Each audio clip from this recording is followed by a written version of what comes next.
Good morning. Good morning. It's a pleasure to be here with you, to see you.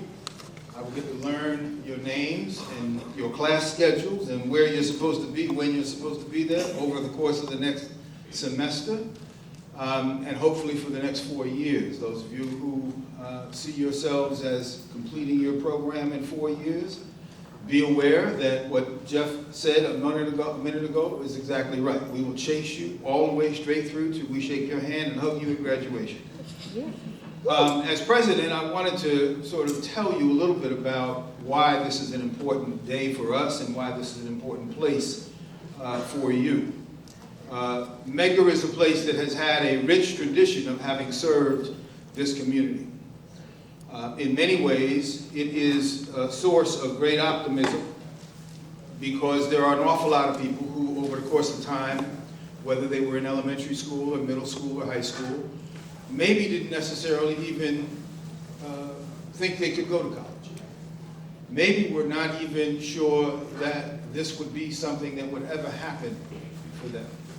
And on the other hand, there are many students who said, you know what, I knew a long time ago that I was going to go to college. My mama told me I was going, my daddy told me I was going, my auntie, everybody knew that I had to go, and so therefore, here I am. This mix of people represents a lot of folks who are highly motivated to do something different with your life. And as president, and on behalf of this entire staff and faculty, every one of us is trying to figure out how to help you get there. Now, I want to explain a little bit about the context in which this act of helping you will take place. We live in a very, very, very conflicted and difficult time. You don't have to watch too much news for too long to realize that the world has gone slightly crazy. Why you laughing? Because it's true, right? It is absolutely true that this world is completely topsy-turvy. It turned upside down. You've got people making decisions who can't spell it. You've got folks talking about people with righteous indignation about who they are, what countries they come from, what language they speak, what religion and God they pray to. You've got people who are sitting in offices who talk about human compassion and care and display none of it. You got poverty rates that are untold, particularly in communities like ours. The world can be doing better in terms of the economic development and the richness of wealth all around the world, and yet there are people, black people, brown people, poor white folks who are basically still being poor generation after generation after generation. So the world looks at this now situation and says, there's nothing we can do other than wait it out. And here at Medgar, what we've said is, there is something we can do. That hopelessness just met hope here. That a sense of belonging always wins out over a sense of isolation and loneliness. That while you may have or you might know someone who is homeless, that here is a home. So everything that is embodied by the man whose name this school embraces, Medgar Wiley Evers, everything that he was, is who we are to you and who you are to us. Know full well that it's hard living out the notion that I actually am going to be something and somebody when I didn't necessarily always have that notion in my heart. It's hard to live that out. It's hard to keep the faith if you lost the faith. People who are thinking right now, my goodness, what's my schedule? What classes am I going to take? I didn't get into this and I might not get into that. You shouldn't worry about that. Know it. you've got people here who will help you with it, but that's not your biggest worry. Your biggest worry, in my mind, your biggest worry is get yourself out of the world in which you saw so small and so disconnected. Get yourself out of that world and into the world where you rightly belong. You put your feet under the table of the world. You put your mind towards something bigger than yourself. You put your efforts towards something that is about your future, not where you are right now. Where you are right now just happens to be where you are right now. That's all we can say about it. It is the here and now. I got it. I understand it. There was a time I didn't have a suit and a tie. Was a time I wasn't chancellor of New York City Public Schools. There was a time I failed and had to go to summer school. There was a time I was scared sitting in my first year of college. And somebody screaming at me in a microphone grabbed me and said, "Son, come with me." I ain't make you come with me right now, son. And I walked down the hallway with this man, my first year in college, and they made us wear these beanies, these itty-bitty little beanies. Had the name of the college on it. He said, "Come with me." I said, "Why?" He said, "Because I'm going to have you try out for the basketball team." And I loved ball, but I thought to myself, I didn't come here to play ball. I wanted to get my diploma and get out of here. And I tried to explain to this man, "Please, I don't want to play ball. I play on the sidelines, I'll play the summer league, I'll do this, I'll do that, but I don't want to play any ball." And he kept trying to force me and trying to force me and trying to force me. He had a preconceived notion of a black kid from New York who plays basketball. That's what this was. Now, I don't have a brain. You know, might not graduate, but if you play ball, you at least get a scholarship and be able to stay through. What I'm saying to you is nobody here is going to make you play anything. Nobody's going to grab you and make you come up and play basketball or play soccer. If you do, God bless you, male, female, whatever. No one's going to make you do this. This is a place where we want you to actually stay. Inside my heart is the will and the desire to do something different with my life, whether it's basketball or not. Who cares?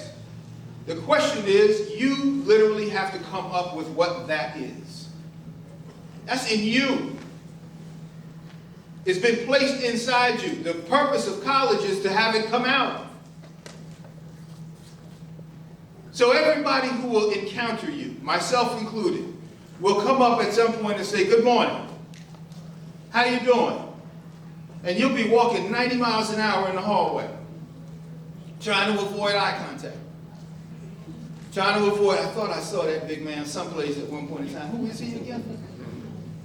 And I'm going to stop you right there and say, "Where are you, young lady? Tell me your name." Say it one time.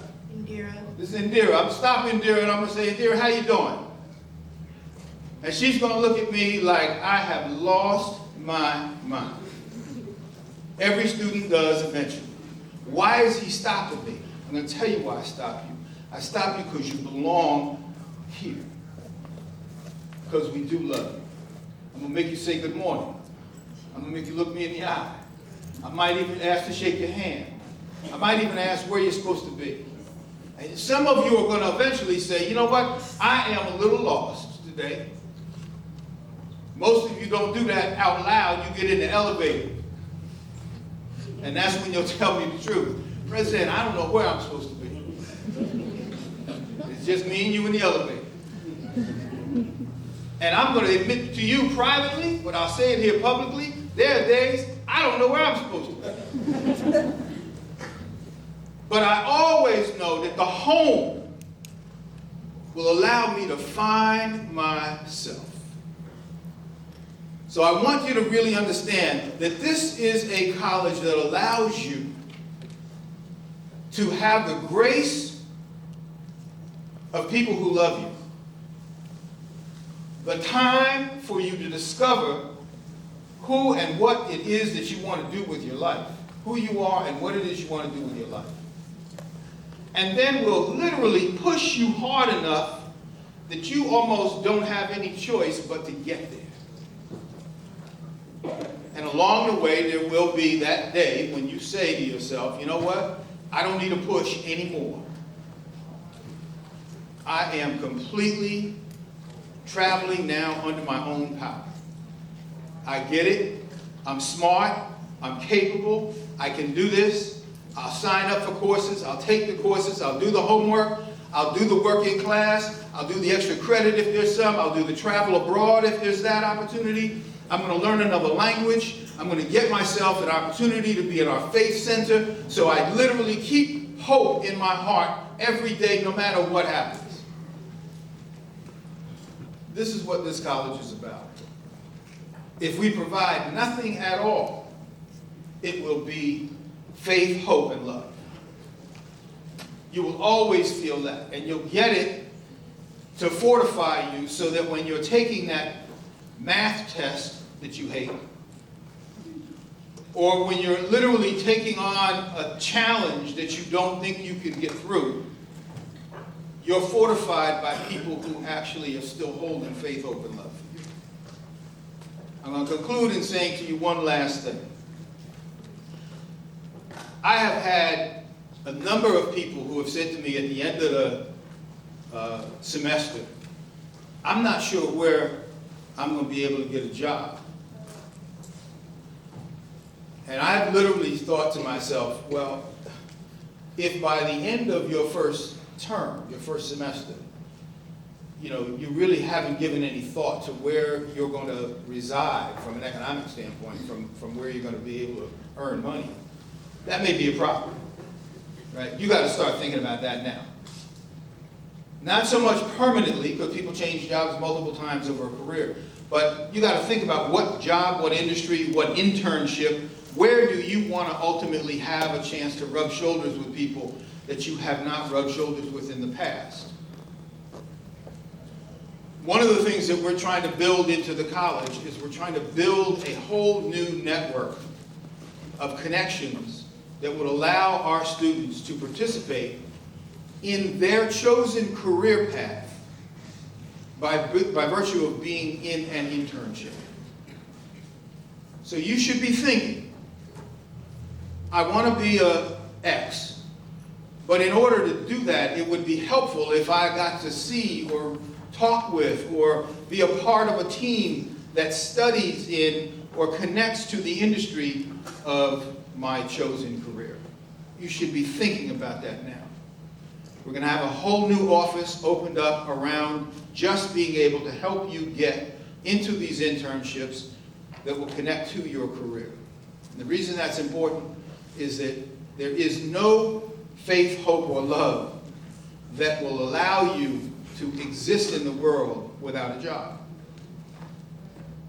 And you need to really understand, our goal is not completed until you not only graduate, but you graduate and you've got the opportunity to be self-sufficient economically. Wealth in our community, individual wealth, something we don't talk enough about, but we should. Individual wealth is really the barometer of the health of a community. How well people get employed in a time when there is record employment. Unemployment right now is at what? Who knows what the unemployment numbers are right now? 3.5%. Never been lower. The real issue is, even though unemployment numbers are down, the number of people of color, and frankly who are women, trying to come into the workforce and find a job, have to now compete for jobs that are completely new jobs. There are jobs in technology, there's jobs in science, there's jobs in computer science.